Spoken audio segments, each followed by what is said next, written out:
सर्वांना Jai Bhim. Doctor Babasaheb Ambedkar writing and speeches volume number 19 या पुस्तकाच्या लेखनाची सुरुवात आपण काही दिवसापूर्वी केली होती. काही टेक्निकल अडचणींमुळे त्या सिरीजमध्ये खंड पडला. तरी आज डॉक्टर बाबासाहेब आंबेडकर लेखन आणि भाषणे खंड 19मधील भाग 4 या भागाचे आपण वाचन करणार आहोत. तर मित्रहो, यामधील जो चौथा चॅप्टर आहे त्या चौथ्या चॅप्टरचं नाव आहे स्वराज्याची सर सुराज्याला नाही. तर त्यामध्ये काय लिहिलं आहे तर ते आपण आता थोडं वाचण्याचा प्रयत्न करू. आजवर ज्ञात असलेल्या भूगोलाकडे राजकीय दृष्टीने पाहिले असता त्यातील देशांचे आपणाला एक स्वयंशासित व दुसरा परशासित असे दोन मुख्य वर्ग करता येतील. स्वयंशासित देशांतील कारभार त्या देशात राहणाऱ्या लोकांकडेच असतो, पण परशासित देशाची स्थिती तशी नसते. त्यांचा राज्यकारभार परदेशातील लोकांच्या हाती असतो. अशा या वर्गीकरणात हिंदुस्थान देशाचा अंतर्भाव दुसऱ्या वर्गात होतो, म्हणजे परशासित देशामध्ये होतो. अशा या वर्गीकरणात हिंदुस्थान देशाचा अंतर्भाव दुसऱ्या वर्गात होतो. या देशात राहणारे हिंदू, मुसलमान, पारशी वगैरे लोक जरी आहेत तरी त्यांना हिंदी लोक या सर्वसाधारण नावाने संबोधता येईल. पण या हिंदी लोकांवर राजकीय अंमल चालवणारे लोक मात्र हिंदी नाहीत, म्हणजे हिंदी लोक स्वयंशासित नाहीत. आज बरेच दिवसापासून हिंदुस्थान हा देश परकीय अंमलाखाली आहे. हा सुपीक देश काबीज करून घेण्यास बऱ्याच जुन्या पाश्चात्य राष्ट्रांनी अनेक वार प्रयत्न केले आहेत. रोमन व ग्रीक लोकांनीही या दिशेने प्रयत्न केला होता. तो विफल झाला. पण मुसलमान लोकांनी केलेल्या प्रयत्नास जबर फळ आले.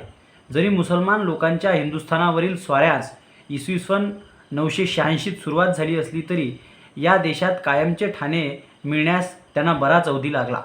पृथ्वीराज सिंग चौहान जेव्हा 1993मध्ये लढाईत मरण पावला तेव्हा हिंदू बादशाहीचे दिल्लीचे तख्त कायमचे मोकळे पडले. ज्या पठाण लोकांनी ही गादी बळकावली त्यांचा 1526मध्ये पानिपत येथे मोगल लोकांचा अधिपती बाबर याने पराभव करून दिल्ली येथे हिंदुस्थानाचा बादशाह अशी आपल्या नावाने द्वाही फिरवली. पण स्थापन होऊन 200 वर्षाच्या आतच दिल्लीचे हिंदू तख्त जिंकलेल्या या मुसलमानी सार्वभौम सत्तेला उतरती कळा लागली. काही काळ ती सत्ता दक्षिणेतील मराठे लोकांकडे होती, पण शेवटी ती कायमची इंग्रजांच्या हाती गेली व तेथे दैविक योजनेने आजपर्यंत अबाधित आहे. अशी या देशाची पारतंत्र्याची पूर्वपाठिका आहे. बाबासाहेबांनी भारतावर ज्या विदेशी आक्रमणकारी लोकांनी जे आक्रमण केले आणि या देशामध्ये जी सत्ता स्थापन केली त्या संदर्भानं थोडीफार माहिती या पहिल्या पॅरेग्राफमध्ये दिली आहे. तर बाबासाहेब पुढे काय लिहितात तर राज्यकारणाचे सर्वसाधारण असे दोन आद्य हेतू आहेत. एक शासन व दुसरा संस्कृती. शासन म्हणजे शिस्त, अगर शांतता ठेवणे. म्हणजे कुठलाही राज्यकारभार करणारा जो काही राज्यकर्ता असतो त्याचे दोन हेतू असतात. पहिला शासन करणे व दुसरा संस्कृती. शासन म्हणजे शिस्त व शांतता ठेवणे. शांततेचा भंग दोन तऱ्हेने होऊ शकतो, परचक्रामुळे किंवा अंतस्थ अस्वस्थतेमुळे. परचक्राची बाब आणि ती क्वचितच उद्भवते बाजूस ठेवली तर शासनात अंतस्थ व्यवस्था ठेवणे हाच प्रधान हेतू होऊन बसतो. कुठल्याही राज्यकारभारामध्ये दोन प्रकारे शांततेचा भंग होण्याचा कारण असतात. तर त्यातला एक कारण म्हणजे बाह्यस्त्रोत असतो आणि एक अंतर्स्त्रोत असतो. तर पहिला जो कारण आहे बाह्यस्त्रोत हा फार कमी मोजक्या प्रमाणात असतो असं बाबासाहेब लिहितात. तर दुसरा जो स्त्रोत आहे शांतता भंग करण्याचा, दुसरं जे कारण आहे शांतता भंग होण्याचं, तर त्या संदर्भात बाबासाहेब काय लिहितात, कोणतेही राष्ट्र घेतले तर त्यात वर्ग व तट हे असायचेच. इतकेच नव्हे तर वर्गावर्गाचे तसेच व्यक्तींचे सामाजिक, आर्थिक, राजकीय व धार्मिक हितसंबंध परस्पर विरोधी असतात. अशा विरोधामुळे एका व्यक्तीचे किंवा वर्गाने आपला चांगभलं करण्यासाठी दुसऱ्या व्यक्तीवर किंवा वर्गावर चढण्यास सुरुवात केली किंवा जीवास घात किंवा मिळकतीस नुकसान करण्यास किंवा अन्य तऱ्हेने अपाय करण्यास सुरुवात केली तर अंतस्थ शांततेचा भंग होण्याचा संभव असतो आणि शांततेशिवाय सामाजिक जीवन धोक्याचे होऊन मानवात नित्य होत असलेला कार्यक्रम बंद पडतो, असं बाबासाहेब या ठिकाणी लिहितात. अशामुळे शासन हा जरी महत्त्वाचा हेतू आहे तरी नुसती शासन करणाऱ्या म्हणजे प्रजेस अमुक करू नका व करून शांतता मोडल्यास दंड होईल असे बजावणाऱ्या राज्यपद्धतीला हल्लीच्या काळी तारतम्याने रानटी म्हणावी लागेल. सुधारलेल्या राष्ट्रातील राज्यपद्धतीचा कल जितका शासनाकडे असतो तितकाच संस्कृतीकडे सुद्धा असतो. आहे त्यापेक्षा प्रजेची उन्नती अधिक कशी होईल याचे मार्ग आखणे, तिची साधने सर्वांना सारखी उपलब्ध करून देणे, उन्नतीस अनुकूल अशी परिस्थिती उत्पन्न करणे हा राज्य करणाऱ्याचा दुसरा हेतू शासना इतकाच किंबहुना अधिक जास्त महत्त्वपूर्ण असतो. बाबासाहेबांनी जे दोन मुख्य हेतू सांगितले, एक शासन करणे आणि दुसरी संस्कृती जपणे, तर बाबासाहेब म्हणतात की शासन करण्यापेक्षाही त्या प्रजेला त्याची उन्नती कशी होईल त्याची मार्ग दाखवणे, त्याच्यासाठी तिची साधने सर्वांना सारखी उपलब्ध करून देणे, त्यांची उन्नती होईल अशी परिस्थिती उत्पन्न करणे हा राज्य करणाऱ्यांचा दुसरा महत्त्वपूर्ण हेतू असतो, असं बाबासाहेब या ठिकाणी लिहितात. राजकारण्याचे हे दोन हेतू परिस्थिती अनुरूप निरनिराळ्या ठिकाणी निरनिराळ्या प्रमाणात अंमलात येतात. जेथे राज्यकारभार हा एका विशिष्ट वर्गाचे हित होऊन बसतो, मग तो वर्ग स्वकीयांचा असो किंवा परकीयांचा असो. बाबासाहेब लिहितात, जेथे राज्यकारभार एका विशिष्ट वर्गाचा होऊन बसतो तेथे मग तो वर्ग स्वकीयांचा असो की परकीयांचा असो तेथे संस्कृतीपेक्षा शासनाला जास्त प्राधान्य मिळते. कारण शांतताभंगामुळे त्यांच्या अंमलात धोका येण्याचा संभव असतो. शांतता जरी आवश्यक आहे तरी शांततेच्या नावाखाली जुलूम होणे अगदी साहजिक असते. कारण शांतता ठेवण्यास कोणाच्या तरी स्वातंत्र्याला निर्बंध घालावाच लागतो. व्यक्तीच्या स्वातंत्र्याला केव्हा निर्बंध घालावा व केव्हा घालू नये याचा निर्णय करताना स्वातंत्र्य आणि स्वच्छंद असा भेद केला पाहिजे. म्हणजे कुठल्याही व्यक्तीच्या स्वातंत्र्यावर गदा येऊ नये त्याकरता बाबासाहेब लिहितात, जर एखाद्या व्यक्तीच्या स्वातंत्र्याला जर निर्बंध घालायचा असेल तर स्वातंत्र्य आणि स्वच्छंद यातील फरक जर आम्ही लोकांनी तपासला, म्हणजे राज्यकर्ते लोकांनी जर तपासला स्वच्छंद काय आणि स्वातंत्र्य काय, तर त्यांच्या प्रजेच्या स्वातंत्र्यावर गदा येणार नाही, असं बाबासाहेब या ठिकाणी लिहितात. परंतु स्वातंत्र्य कायम ठेवून त्यांचे स्वच्छंदात पर्यवसन न होऊ देणे हे इतके नाजूक काम आहे की बऱ्याच प्रसंगी स्वातंत्र्याचा उच्छृंखलपणा मोडण्यासाठी स्वातंत्र्यावरच गदा येते. स्वातंत्र्य नष्ट झाले असता शांतता राहते पण व्यक्तिविकास होत नाही. बाबासाहेब लिहितात, स्वातंत्र्य जर नष्ट झालं तर व्यक्तिविकास होत नाही. म्हणून शासन अतिशयामुळे नुकसानच होते. शासनाचा म्हणजे शासनाने जे कठोर नियम बनवले त्याचा जर अतिशयोक्ती केली तर बाबासाहेब लिहितात की त्यामुळे नुकसानच होते. दुसरा असा आक्षेप आहे की परकीयांच्या अंमलाखाली राज्यकर्ते आपल्या जातभाईच्या हितासाठी प्रजेच्या हिताकडे दुर्लक्ष करतात, नव्हे त्यांची आहुती देतात. परकीयांच्या अंमलाखाली राज्यकर्ते आपल्या जातभाईंच्या हितासाठी प्रजेच्या हिताकडे दुर्लक्ष करतात, नव्हे तर त्यांची आहुती देतात. एवच एखाद्या देशावर दुसऱ्या देशाची सत्ता असल्याने अंमलाखाली असणाऱ्या लोकांचा फायदा क्वचितच होतो. हा नियम सर्व तज्ज्ञास संमत आहे, परंतु हिंदुस्थानातील इंग्रजी अंमल या बाबतीत अपवाद म्हणून गणला जाईल यात संशय नाही. म्हणजे बाबासाहेब लिहितात, जर परकीय सत्ता एखाद्या देशात असेल तर तिथल्या देशातील लोकांचं भलं होईल, तिथल्या लोकांचा म्हणजे एखाद्या देशावर जर दुसऱ्या देशाची सत्ता असल्यावर लोकांचा फायदा म्हणजे तिथल्या लोकांचा फायदा होईल असं क्वचितच होतो. परंतु भारतामध्ये तसं नाही आहे, भारतामध्ये वेगळी परिस्थिती आहे असं बाबासाहेब लिहितात. परंतु हिंदुस्थानातील इंग्रजी अंमल या बाबतीत अपवाद म्हणून गणला जाईल यात संशय नाही. या हिंदुस्थान देशात अनेक परचक्र येऊन त्यांनी लोकांना त्राही करून सोडले, ज्यात अनेक राजकीय बंडामुळे प्रजेला शांतता मोठी दुर्मिळ चीज झाली होती, अशा या त्रस्त देशाला ब्रिटिश सत्तेमुळे झालेला शांततेचा लाभ टाकाऊ म्हणता येईल काय, असं प्रश्नचिन्ह बाबासाहेब येथे उपस्थित करतात. तसेच ज्या हिंदुस्थानाचा संस्कृतीच्या दृष्टीने रानटी लोकांत पहिला नंबर अथवा सुधारलेल्या राष्ट्रात शेवटचा नंबर लागला असता, तो देश नूतन स्थापित होत असलेल्या राष्ट्रसंघात सामील होण्यास लायक झाला आहे. ही ब्रिटिश आमदनीत झालेल्या त्यांच्या संस्कृतीत वाढ कमी झाली आहे असे म्हणणे सत्याच्या कसोटीत फारसे उतरेल असे वाटत नाही.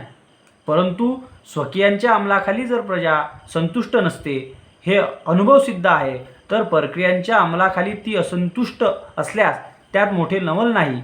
आणि परकीय अंमल हितावह जर असला तर तरी केवळ परकीय अंमल म्हणून पारतंत्र्यात अडकून राहिलेल्या लोकांचे लक्ष नेहमी आपल्यावर हुकूमत चालवणाऱ्यांच्या दोषाकडे वेधलेले असते. याच न्यायाने आज इंग्रजी अंमलाविरुद्ध बरीच चळवळ चालली आहे. या चळवळीच्या मुळाशी जो हेतू आहे त्याची छाननी करणे अगदी आवश्यक आहे. बाबासाहेब यामध्ये लिहितात, जर एखाद्या देशामध्ये स्वतःची म्हणजे स्वकीयांची जरी सत्ता असली तर तिथल्या लोकांवर अन्याय अत्याचार होतो, तर त्या तुलनेमध्ये जर परकीय म्हणजे इंग्रजांची सत्ता आहे आणि इंग्रजांची सत्ता असताना जर थोडासा अन्याय होत असेल तर त्यात काही वावगं नाही. हे होत असताना सांस्कृतिक जे काही बदल झाले आहेत बाबासाहेबांनी ते लिहून ठेवले आहेत.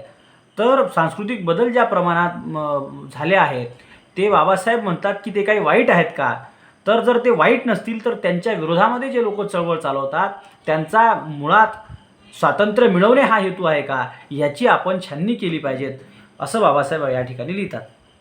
राष्ट्रीय सभा, जिला काँग्रेस असे म्हणतात, ती याच चळवळीची जननी होय.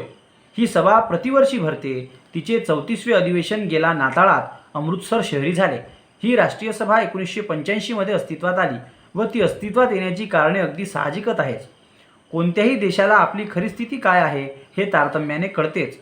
पण श्रीमंत आहोत की गरीब आहोत, बरे आहोत की वाईट आहोत, ज्ञानवान आहोत की ज्ञानहीन आहोत, गौरवर्णीय आहोत की कृष्णवर्णीय आहोत, हे इतरांकडे नजर फेकल्याशिवाय कळत नाही. त्याचप्रमाणे एका राष्ट्राला आपण इतर राष्ट्रांपेक्षा पुढारलेले आहोत किंवा मागासलेले आहोत हे कळण्यास त्याला इतर राष्ट्राच्या अभ्यासाने किंवा दळणवळणाने परिचय व्हावा लागतो. त्याशिवाय कोण्याही एकलकोंड्या राष्ट्रास तुलनेच्या अभावी आपली निकृष्ट अशी स्थिती उत्कृष्ट आहे असे वाटून तिच्यातच कुजत पडण्यास वावगे वाटत नाही. या दृष्टीने येथील लोकांना आपल्या खऱ्या स्थितीचे साक्षेत्वत्वाने व तुलनेने आकलन होण्यास हिंदुस्थानाचा व इंग्रजांचा प्रजा आणि राजा या नात्याने घडून आलेला निकट संबंध फार जास्त महत्त्वाचा आहे. आपली स्थिती काय आहे हे समजण्यासाठी इंग्रजांचा प्रजा आणि राजा ही जी स्थिती उत्पन्न झाली, तर या स्थितीमुळे बाबासाहेब लिहितात की आपल्या लोकांना आपली परिस्थिती काय आहे ओरिजिनल ती समजण्यामध्ये फार मदत झाली आहे. इंग्रजी विद्या म्हणजे केवळ वाघिणीचे दूध. ते ज्यांना म्हणून प्राशन करावयास सापडले त्यांच्यात नवा उत्साह, नवीन तेज, नवीन स्फूर्ती उत्पन्न झाली. बाबासाहेब लिहितात की शिक्षण हे वाघिणीचे दूध आहे. ते ज्यांना म्हणून प्राशन करण्यास सापडले त्यांच्यात नवा उत्साह, नवीन तेज, नवीन स्फूर्ती उत्पन्न झाली. ज्यांना म्हणून इंग्रजी विद्या संपादित करता आली त्यांना युरोपियन देशाच्या इतिहासाचे परिशीलन करून अनियंत्रित राजसत्तेमुळे तोटे काय होत असतात हे जाणले व स्वातंत्र्यतेच्या कल्पना त्यांच्या मनात घोळू लागल्या. इंग्रजी विद्येच्या प्रभावाने त्यांना राजा आणि प्रजा यांचे हक्क कळू लागले.